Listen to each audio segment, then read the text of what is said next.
ಕಾಂಗ್ರೆಸ್ ಮುಖಂಡರಾಯಿತು. ಈಗ ಮಕ್ಕಳ ದರ್ಬಾರ್ ನಡೀತಾ ಇದೆ ರಾಜ್ಯದಲ್ಲಿ. ಏನಾಗ್ತಾ ಇದೆ? ಮಹಿಳಾ PSI ಹಾಗೂ ಇಬ್ಬರು ಪೇದೆಗಳ ಮೇಲೆ ಹಲ್ಲೆಯನ್ನು ಮಾಡಿದ್ದಾರೆ. ಈ ವಿಚಾರ ದೊಡ್ಡ ಮಟ್ಟದಲ್ಲಿ ಚರ್ಚೆ ಆಗ್ತಾ ಇದೆ. ಶಿಡ್ಲಘಟ್ಟದಲ್ಲಿ ರಾಜೀವ್ ಗೌಡ ಧಮಕಿ ಆಗಿದಂಥ ಕೇಸ್ ಆಯಿತು. ಅದರ ಬಳಿಕ ಈಗ ಈ ರೀತಿಯಾಗಿ ಒಂದು ಘಟನೆ ನಡೆದಿದೆ. ದಾವಣಗೆರೆಯಲ್ಲಿ ಆಗಿರುವಂಥದ್ದು ಕಾಂಗ್ರೆಸ್ ಮುಖಂಡನ ಮಕ್ಕಳು ಏನು ಮಾಡಿದ್ದಾರೆ? ಹಲ್ಲೆ ಮಾಡಿದ್ದಾರೆ ಪೊಲೀಸ್ ಮೇಲೆ.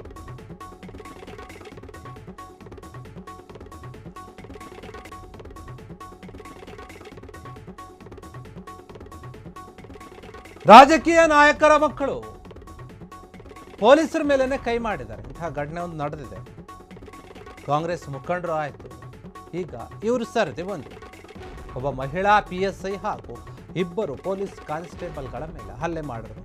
ಈ ಒಂದು ವಿಚಾರ ಕೇಳಿ ಬರ್ತಾ ಇದೆ. ಶಿಡ್ಲಘಟ್ಟದಲ್ಲಿ ನೋಡಿದ್ದೀವಿ ನಾವು.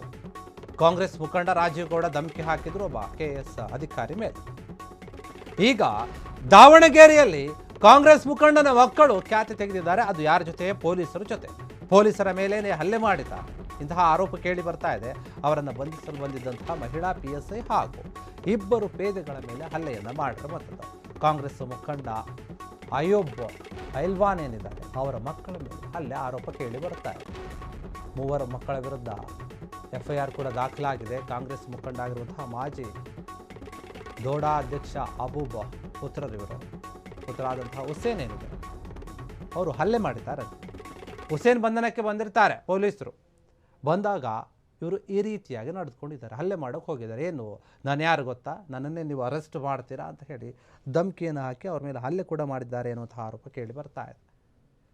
ದಾವಣಗೆರೆ ದಕ್ಷಿಣ ಬ್ಲಾಕ್ ಕಾಂಗ್ರೆಸ್ ಅಧ್ಯಕ್ಷರು ಕೂಡ ಆಗಿರ್ತಾರೆ ಇವರು. ಅವ್ರ ಮಕ್ಕಳೇ ಇವರು. ಪೊಲೀಸ್ ಪೇದೆ ಏನಿದ್ದಾರೆ ಅವರು ಕೆಂಚಪ್ಪ ನೀಡಿದಂತಹ ದೂರಿನ ಮೇರೆಗೆ ಅರೆಸ್ಟ್ ಮಾಡೋಕೆ ಬಂದಿರ್ತಾರೆ. ಯಾವುದೋ ಒಂದು ವಿಚಾರವಾಗಿ ದಾವಣಗೆರೆ ನಗರದ ಆಜಾದ್ ಪೊಲೀಸ್ ಠಾಣೆಯಲ್ಲಿ ಕೂಡ ಪ್ರಕರಣ ದಾಖಲಾಗಿರುತ್ತೆ. ಅಯೂಬ್ ಪೈಲ್ವಾನ್ ಮಕ್ಕಳ ವಿರುದ್ಧ FIR ದಾಖಲಾಗಿರುತ್ತೆ. ಒಂದು ವಿಚಾರವಾಗಿ ಕರ್ತವ್ಯಕ್ಕೆ ಅಡ್ಡಿ ಹಾಗೂ ಮಹಿಳಾ ಅಧಿಕಾರಿ ಜೊತೆ ಅನುಚಿತ ವರ್ತನೆಯನ್ನು ಮಾಡಿದ್ದಾರೆ ಎನ್ನುವಂಥ ಆರೋಪ ಕೂಡ ಇದೆ. ಇದೇ ವಿಚಾರವಾಗಿ ನೋಡಿ, BNS ಸೆಕ್ಷನ್ 354 ಅಡಿಯಲ್ಲಿ ಪ್ರಕರಣ ದಾಖಲಾಗಿದೆ. ಬಡಾವಣೆ ಠಾಣೆ ಏನಿದೆ, CPI ಗಾಯತ್ರಿ ಪೇದೆ ಕೆಂಪಮ್ಮ ಹರೀಶ್ ಮೇಲೆ ಹಲ್ಲೆ ಆಗಿದೆ. ಪೇದೆ ಹರೀಶ್ ಏನಿದ್ದಾರೆ ಅವರ ಕೊರಳು ಪಟ್ಟಿಯನ್ನು ಹಿಡಿದು ಹಲ್ಲೆಯನ್ನು ಮಾಡೋಕ್ಕೆ ಮುಂದಾಗಿದ್ದಾರೆ. ಹಂಸಾ ಎಂಬಾತನಿಂದ ಹಲ್ಲೆ ಆಗಿದೆ ಅಂತ ಇವತ್ತು ವಿಚಾರವಾಗಿ. ಅದೇನೇ ಇರಲಿ, ಪೊಲೀಸರು ಒಂದು ಕಂಪ್ಲೇಂಟ್ ಕೊಟ್ಟಾಗ ಅವರು ಕೆಲಸವನ್ನು ಅವ್ರು ಮಾಡೋಕ್ಕೆ ಬರ್ತಾರೆ. ಅವ್ರ ಹತ್ರ ಯಾವ ರೀತಿಯಾಗಿ ನಡೆದುಕೊಳ್ಬೇಕು ಆ ರೀತಿಯಾಗಿ ನಡೆದುಕೊಳ್ಬೇಕು. ಏನಾದರೂ ಲೀಗಲ್ ಆಗಿ ಮಾತನಾಡಿದ್ರೆ ಮಾತನಾಡಿ, ಇಲ್ಲ ಅವರ ಲಾಯರನ್ನು ಕರೆಸಿ ಮಾತನಾಡಿದ್ರೆ ಮಾತನಾಡಬಹುದು. FIR ದಾಖಲಾಗಿದೆ. ಪೊಲೀಸರ ಮೇಲಿನ ಹಲ್ಲೆ ಮಾಡಿದ್ದಾರೆ ಅಂತ. ಕರ್ತವ್ಯಕ್ಕೆ ಅಡ್ಡಿಪಡಿಸಿದ್ದಾರೆ, ಅದರ ಜೊತೆ ಹಲ್ಲೆ ಮಾಡಿದ್ದಾರೆ ಪೊಲೀಸರ ಮೇಲೆ. ಡ್ಯೂಟಿಯಲ್ಲಿರುವಂತಹ ಪೊಲೀಸರ ಮೇಲೆ ಹಲ್ಲೆ ಮಾಡೋದು ಅಷ್ಟೊಂದು ಸರಿ ಇರೋದಿಲ್ಲ. ಅದು ಕಾನೂನಿಗೆ ವಿರುದ್ಧವಾಗಿರುತ್ತೆ. ಅದರ ಮೇಲೆ ಶಿಕ್ಷೆ ಆಗೇ ಆಗುತ್ತೆ. ಇವರು ಕಾಂಗ್ರೆಸ್ ಮುಖಂಡರ ಮಕ್ಕಳಂತಾನೋ ಅಥವಾ ರಾಜಕೀಯ ಬೆಂಬಲ ಇದೆ ಎನ್ನುವಂತಹ ಧೈರ್ಯನೋ ದರ್ಪನೋ ಗೊತ್ತಿಲ್ಲ. ಯಾರು ಏನೇ ಆಗಿದ್ರೂ ಸರಿ, ನಾವು ಅವ್ರ ವಿರುದ್ಧ ಮಾತನಾಡ್ತೀವಿ, ಹಲ್ಲೆ ಮಾಡ್ತೀವಿ ಅನ್ನೋ ಲೆಕ್ಕಕ್ಕೆ ಹೋಗ್ತಾ ಇದ್ದಾರೆ. ಅಥವಾ ಕಾಂಗ್ರೆಸ್ ಸರ್ಕಾರ ಇದೆ ಅನ್ನೋಂಥ ಧೈರ್ಯನ ಗೊತ್ತಿಲ್ಲ. ನಮ್ಮದೇ ಸರ್ಕಾರ ಇದೆ, ನಾವೇನು ಮಾಡಿದ್ರು ಕೂಡ ನಡೆಯುತ್ತೆ ಅನ್ನುವಂಥ ದಿಮಾಕನ್ನು ತಲೆಯಲ್ಲಿಟ್ಕೊಂಡೇ ರಾಜೀವ್ ಗೌಡ ಮಾತನಾಡಿತ್ತು ಶಿಡ್ಲಘಟ್ಟದಲ್ಲಿ.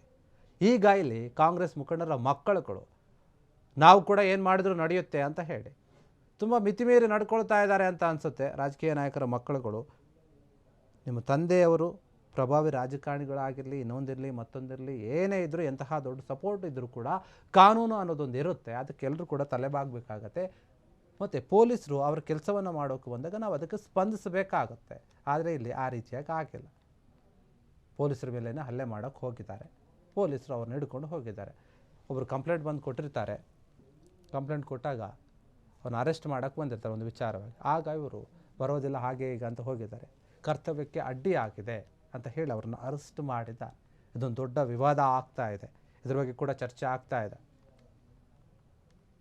ಕ್ಷಣ ಕ್ಷಣದ ಸುದ್ದಿಗಳಿಗಾಗಿ ಫ್ರೀಡಂ ಟಿವಿ ಸಬ್ಸ್ಕ್ರೈಬ್ ಮಾಡಿ, ಲೈಕ್ ಮಾಡಿ ಹಾಗೂ ಫಾಲೋ ಮಾಡಿ. ಹೊಸ ಸುದ್ದಿಗಳ ನೋಟಿಫಿಕೇಶನ್ಗಾಗಿ ಬೆಲ್ ಐಕಾನ್ ಮೇಲೆ ಕ್ಲಿಕ್ ಮಾಡಿ.